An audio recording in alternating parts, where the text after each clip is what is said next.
how do we get people there, right? Like that's like they know that the people are there because that's the point of the trade show, right? Is to congregate.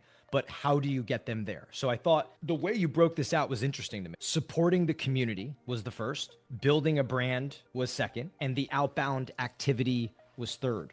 So you had mentioned something to me just now that I thought was really supporting the community. I thought it was creative. You also got the outbound on it out there prior. You didn't just show up with it. So let's talk about a couple of those aspects. Yeah. And you probably heard the term like inbound led outbound. I mean, that's essentially what it is. I would sort of add like we had the offer, we supported the community. We also built all the brand around it, which made any of the outreach we did just, they already knew who we were. And actually the prior year, I gave our VP of marketing this initiative was, I don't want a single person to walk up to our booth and say, oh, I haven't heard of you before. And she actually nailed that. Like we didn't have this, I'm talking about a year and a half ago. We didn't have a single person do that. So we had honed in our ad targeting a lot leading up to the event so that again, like any of the outreach we did, people knew who we were. They might have already been curious to learn more about us. So it was all a unified effort with one thing supporting the other. Yeah, so we've done this for a few industry events in the past. Basically what we do is we'll be the first one to publish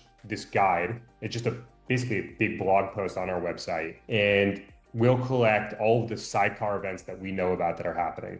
We'll also put a form on there where folks can submit additional events. We'll add them to the list. We circulate this. I post about it on LinkedIn. Other folks on our team do the same thing. We'll put an email. But what happens is it just gets passed around in DMs, in text messages amongst other attendees. And in the 30 days leading up to IMEX, it was our highest traffic webpage. And IMEX is the biggest industry event of the year.